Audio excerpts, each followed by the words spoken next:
de ilusión. Hijita, hijita mía, tesoro de mi... Merong nagnanakaw kay Marimar. At pinaghinalaan ko na isa sa mga gumagawa noon ay ang asawa mo.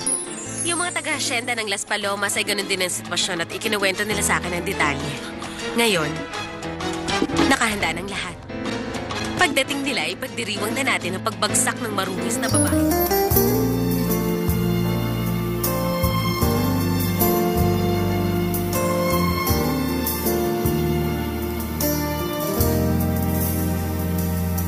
Ano na lang yung kaunting pasakit kung katumbas ay pagmamahal. Pag-ibig mo ay aking langit. Kahit buhay ko ay handang isugal. Ang tinig mo'y aking aawitin habang ako'y kakailanganin. At kung ako'y iyong saktan, tumay gagawing dahilan, pagkat minsan ang minahal ay ako. Ang lingap mo'y hanap-hanapin sa entabladong minsan ay sa akin.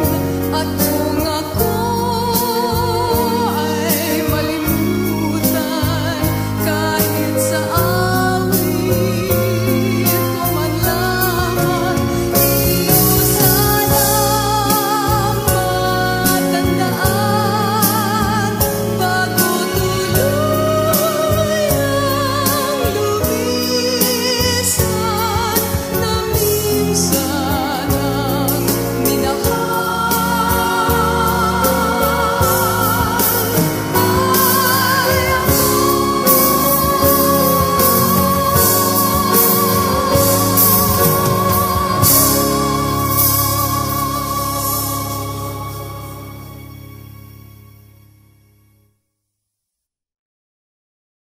Meron bang langis sa iyong lupain? Wala sa lupain ko nun. Kung ganun, anong ipinagdiriwang natin? Sige, itaas na natin ang mga baso natin. Ang asyenda na dating sa pamilya Santibanias ay idineklarang isa na palang oil field. Kaya ngayon, magte-toast tayong lahat dahil sigurado ang hampas lupang yon ay kailangan na mag-impake. Sa wakas, lilisanin niya ng San Martin de la Costa. At hindi na babalik pa. Totoo ba yung sinasabi mo, Inosensya? Oo. Totoo yun at ang akala ko alam mo na. Kaya sige na, uminom tayo. So tingin mo ba inom ako para doon? Pero sobra akong masaya. Pues ako hindi. Saan ka pupunta? Doon kay Marimar. Huwag mo subukan seryo. Sasama akong ina ng aking anak dahil kailangan niya ako.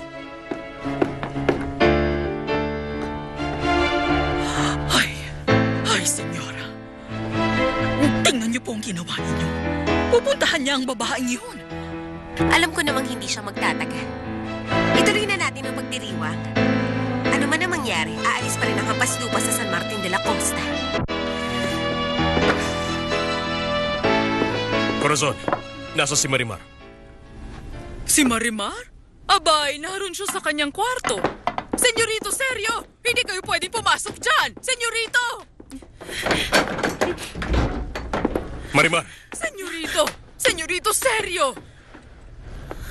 Ay, naku, Iha. Sinubukan ko siyang pigilan pero hindi siya nakinig sa akin. Gusto kitang makausap. Hayaan mo na, Corazon. Iwan mo muna kami. Sige, Iha. Anong problema, Marimar? Bakit mo pa ba ako tinatanong kung alam mo na ang nangyari? Narito ka ba para pagtawanan ako? Paano mo naman naisip yan? Utang na loob, huwag kang umiyak. Hindi magugunaw ang mundo ng dahilan dyan. Bakit pa ba ako bumalik sa San Martin de la Costa? Bakit pa? Pakiusap, huwag ka na malungkot. Meron tayong anak at hindi ko kayo pababayaan. Tutulungan kita. Tutulungan mo ko? Paano? Ipaglalabang kong para sa'yo.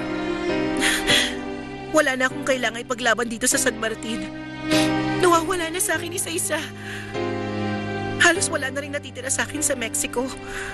Ibinenta ko na at isinara ang mga negosyo ko.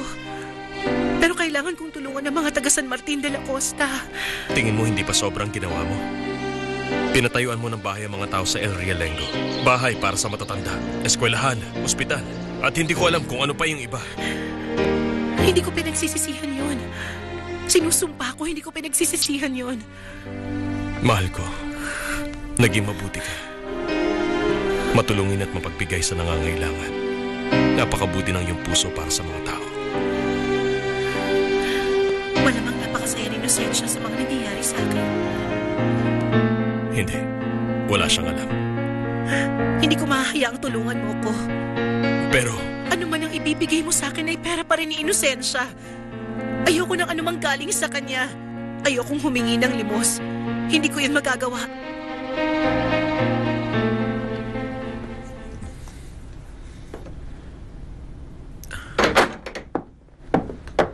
May problema ba? Iniisip ko yung may-ari ng asyenda ng Los Abuelos. Maganda siya, no? At bata pa. Hindi yun ang ibig ko sabihin. Yung reaksyon niya nung malaman niya kailangan ng lisanin ng asyenda. Mukhang naging napakalungkot ng mukha niya. May mahahanap siya na tutulong sa kanya. Maliban na lang kung gusto mong tumulong. At bakit hindi, Mr. Castro? Handa akong magbigay ng tulong kay Marimar Aldama Perez. Napakatagal naman niyang bumalik. Dapat kasi hindi ka na nagsalita. Kahit hindi ko sinabi, malalaman pa rin niya yon. Nagalit din siya doon sa pagtotoast. Hindi niya nagustuhan yun. Hindi talaga ako mahal ni Sergio. Pero pakakasalan ka ba naman niya kung hindi ka pala niya mahal?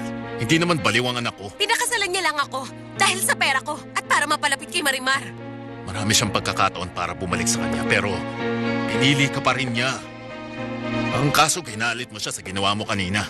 Meron akong karapatang maging masaya dahil sa kahihiyang dinadanas ni Marimar. Pero hindi mo na lang sana pinakita sa asawa mo. Ano nangyari sa'yo? Napakasakit ng ulo ko! Renato! Ang sakit ng ulo ko! Hindi ko kaya! Hindi ko kaya sakit ng ulo ko, Renato! Maniwala ka.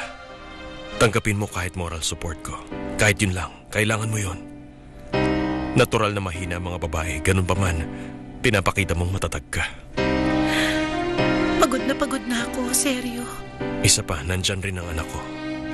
At obligasyon ko na alagaan kayo mag-ina. Gusto ko sanang palakihin siya ng mag-isa. Pero paano kung mabigo ako? Pakiusap, tulungan mo siya, seryo.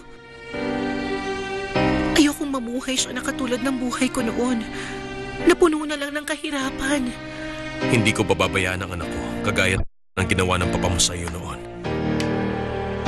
Pasensya na, mawalang galang na, Senyorito Sergio.